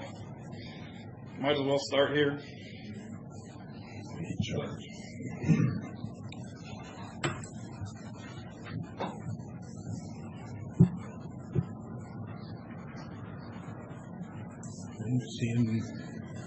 So, Mr. Chairman. Oh, I'm sorry. Thank you, gentlemen. I just want to say my name is James Jimenez, lifelong resident in the state of Washington and most of it in Franklin County. Just want to show my opposition to 1639 and thankful for the support of our sheriff, what he's doing. Thank you. Jeff Osmond, lifelong resident of Franklin County. I oppose 1639 and I support this initiative. Got to start somewhere. This resolution. Thank you. Kent McMullen, 57-year resident of Franklin County. I am older than that, though. Moved here when you were one. You were, I understand the conundrum between the state is creating a position antithetical to the Constitution of the United States. And something has to give there. And I don't believe it's the Constitution of the United States that has to give. So I can't imagine any process that would create an 18 to 20-year-old becoming a second-class citizen with second-class rights who can contract at the legal age of 18 and up, who can fight wars for us, and yet is denied a constitutional right. I would like to see a legislative fix. I don't think it is likely, given, as Mr. Cliff McHugh said, given the makeup of the House, the Senate, and the governor. I don't see a legislative fix, and so it might require a fix by the courts. It takes a long time to get through. We've got to get past the state Supreme Court all the way and see if the SCOTUS will take it up as an issue. So therefore, I come down with Sheriff Raymond's memorandum because I don't like being, through the initiative process, made a felon for exercising a constitutional right. And I might point out that there's other legislation, bills that have been dropped in the hopper right now that are going to further restrict rights. One of them is being written by our Attorney General, Bob Ferguson, and he can't submit legislation, but he found people who will sponsor it, who will restrict all firearms 5 rounds and greater, which pretty well shuts down any firearm other than a single-shot weapon. And if that process goes through, and it has the support in the legislature and the governor, we all become felons, anyone that owns a firearm, typically. So I support what Sheriff Raymond is doing. I support the passage of this resolution. I understand that Franklin County is sticking its neck out. I would like to see other counties follow suit, because if other counties follow suit, there's power in numbers. So I stand behind what Sheriff Raymond has stated, even though it's a memorandum. I want protection of my constitutional rights. Thank you.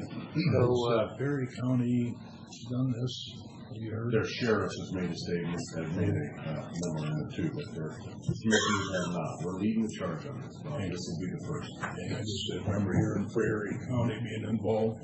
So, Mr. McMullen, before we move on to the next speaker, you and I have gotten to know each other pretty well over the years. I think you know my stance on the Second Amendment, pretty unwavering. And I too support what Sheriff Raymond's memo espouses. I support the passion and the intent. He's an independent elected, and whether it's a good thing for him to do or not is entirely up to him. It's not my call. So this isn't about that. I think there's more hope in the legislature than some of us might think. I say that from having talked to a number of folks about the discussions that are happening in Olympia. I think you're right about it likely being a protracted court battle. And I would just note that the issue here really is not a choice between whether or not you oppose 1639 or whether you favor legislation or anything else. The real discussion is about the resolution and the conflicting language in it. And if it simply ended by saying, Commissioners recognize the right of citizens of Franklin County to self-defense with the legal and constitutional right to lawfully purchase, own, and possess firearms, period. It resolves the conflict. Where the conflict comes in is that it says permitted as under the federal and state constitutions, and we've got a constitutionally lawful initiative. And as much as I don't like that initiative, and as much as I'd like to throw it away, I can't throw away a constitutionally lawful initiative from the people without throwing away all the other constitutionally lawful initiatives that people have passed that I like. I can't pick and choose. So what I'm proposing is if we simply make a minor edit to this last paragraph, I can support it just fine. So I want to be clear that that's the distinction, is we don't get to pick and choose the initiatives we like, we don't get to pick and choose the laws that we like. And a simple edit there will fix all of that. So. But the Second Amendment says that we have that right to possess firearms. So we're picking and choosing the words that we want to put in here to adhere to? Because that's what the Second Amendment's all about. So my proposal was, well, I'll let the gentleman speak and I'll come back to that. Thank you for waiting. I just thought I might go on the record with everybody else. I'm a lifelong Tri-State, I was born here in Kennewick, and I'm also a pastor in the area, and a lot of roots here. And my name is Dan Keller. I appreciate the dilemma you guys are in, and I appreciate our President Raymond. I see a deterioration in our whole society and our whole culture. The constitutional is one area, freedom of speech is another area, and we see it slowly eroding away, where shortly we'll probably see them coming into our church telling us what we can say and what we can't say. But that's the slow deterioration of our societies. At some point you got to stand up and say, we got to stand on the truth. That's the truth. And take a risk. That's what faith is. That's how I spell faith, is R-I-S-K. Take a risk. And we don't accomplish anything without stepping out sometimes.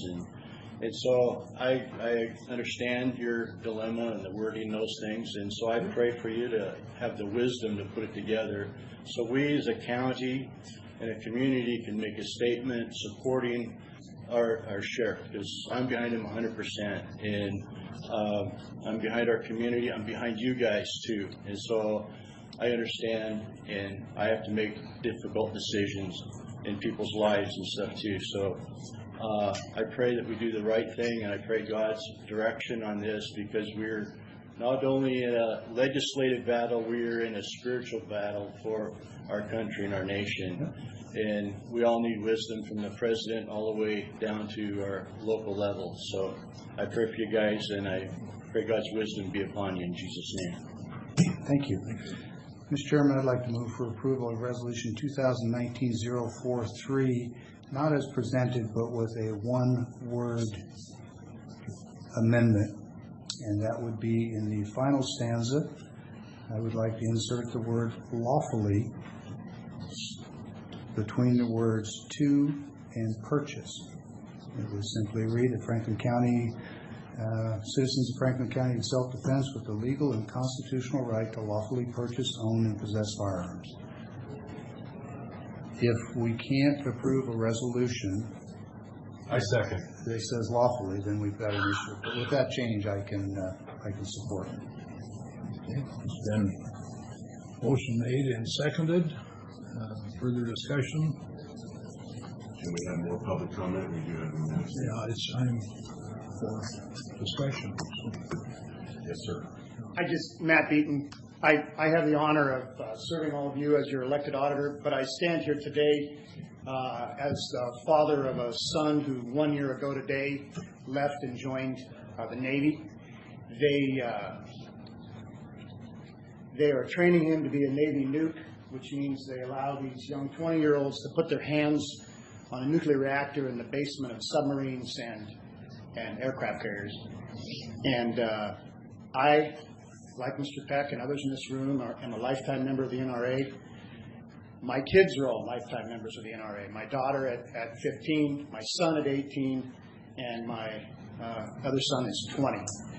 And I stand here as a father to say, as he fights for us, and as many in this room have fought for us, I'm right there because I don't have the access to him that a lot of us get to enjoy of our kids in this stage. And I get the nuance of this. But at some point, we've got to have the temerity to say enough. And what I appreciate about this is, and I really appreciate the way the sheriff has done it, because just on a basic look at it, we know how lawsuits work. They're going to try to grab up everybody anyway. So at the end of it all, he's not relinquishing his responsibility. He's just not going to place, my 18-year-old son who's looking at joining the military, who does own a .22, under arrest. He'll document the facts, and he'll pass this off, meeting his responsibility without the part of it. So I just thank you. I just want my name added to the list. Thank you. So we have a motion and a second. Seeing no further discussion, all in favor? Aye. Aye. As amended. Thank you, everybody, for your input and thank you, Sheriff Raymond. Keith, we'll go on to your business, please. Thanks, Teresa. Thank you.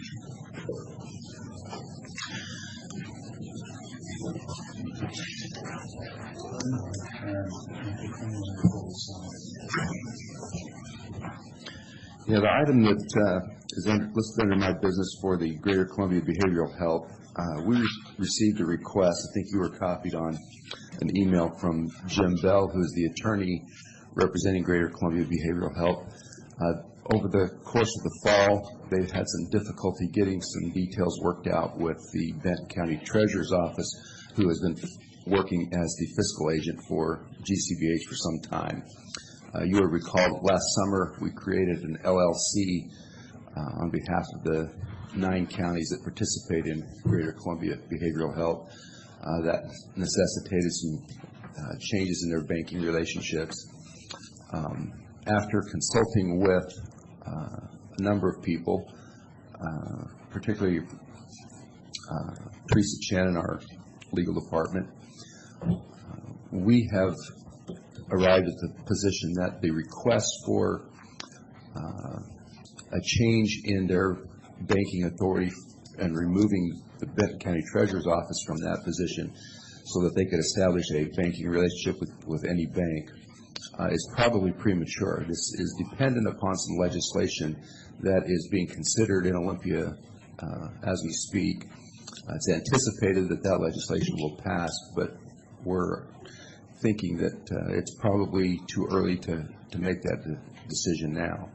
Having said that, I'm also aware that, or have been made aware that the problems with the Benton County Treasurer's Office have been resolved. Greater Columbia Behavioral Health does now have their checks. They're available, and they have access to their funds. And at least for the short term, they have worked out a situation that makes it possible for them to conduct business. So I don't believe any action is necessary at this time, but depending on the outcome of that legislation, we may want to take a look at this down the road. I've invited Kyle Sullivan here today. Kyle knows a lot of the details of the arrangement, and if you have questions, would like to speak to this further, we can, but I don't think there's going to be any action required of the board today. Yeah. Well, it's good to hear that they've gotten a decision. Kyle, can you bring us up to speed on that, please? Sure.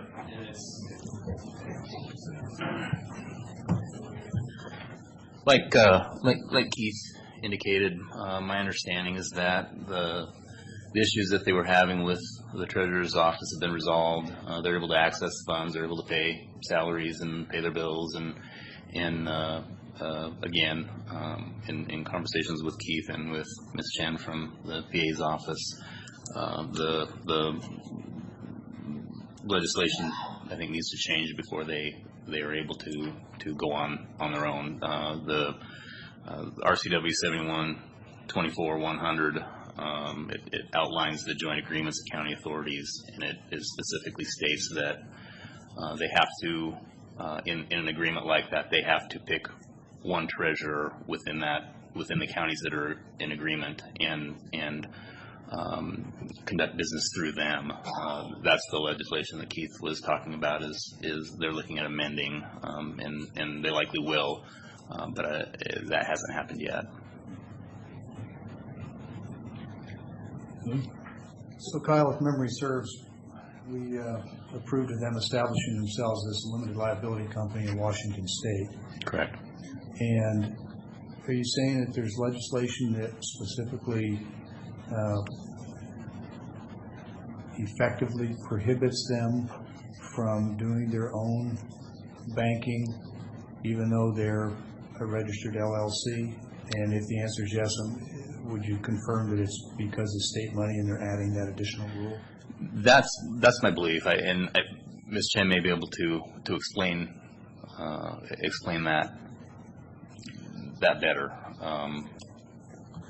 Because I understood at the time that we approved of them forming an LLC was to give them fiduciary responsibility and fiscal independence. And it's just ironic that we go through that process to create that scenario and then have the state say, yeah, but it's our money, so. Okay. Yeah, matter of the state dotting their I's and crossing their T's and when they do it. And if we said they're an LLC and they've got legally binding fiduciary responsibility, that's good enough for us and it should be good enough for you, would the state refuse to give us the funds? That I don't know. Okay. Because as we've discussed this morning, sometimes you got to stand on principle. Sure. Okay, thanks. Okay. Further? Thanks, Tom. All right. Thanks. Thanks, Keith.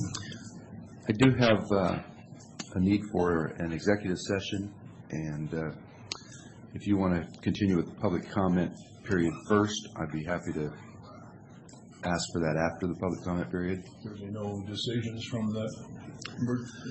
There could be a decision after the executive session. What's the nature of the executive session? This is requested by the auditor. It's under RCW 42.30.110, paragraph 1, subparagraph G, evaluate qualifications of applicant for employment or review performance of a public employee. Okay.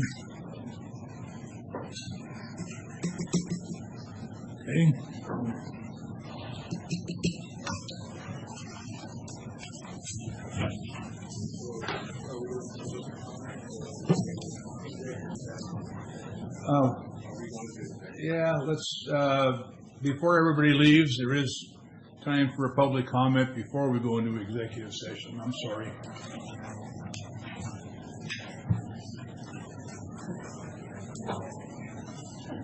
Public comment?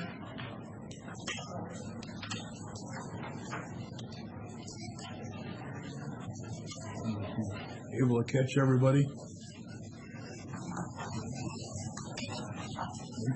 Thank you.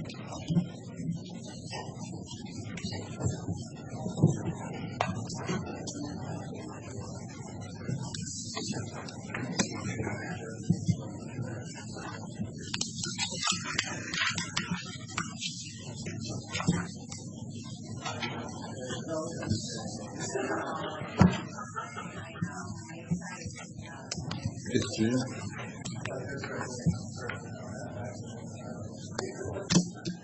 You have to speak up.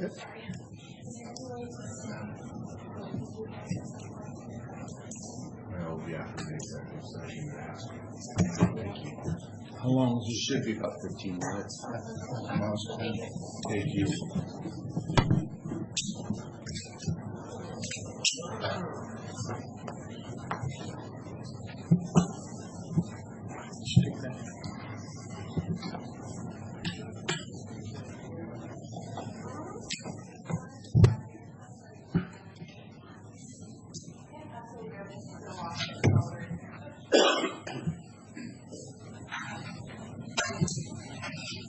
Okay, we'll go into executive session for 15 minutes.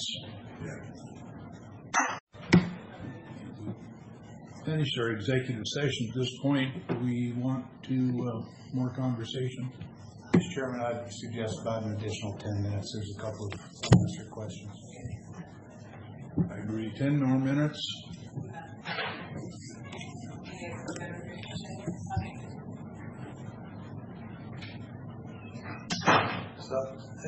Thank you. Maybe, Carly, you could just summarize for us at this point what the ask is. And I know it's... We got 10 more.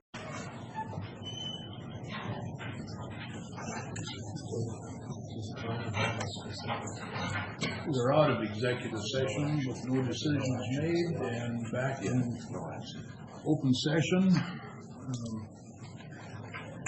We're at a point in the agenda where I think we caught everybody with public comment before we went into executive session or not. If there's no public comment, anything from the board? Mr. Chairman, I have nothing further other than, no, that's it. That's all I have. Okay. With that, nothing else but to go to the board today. We are adjourned.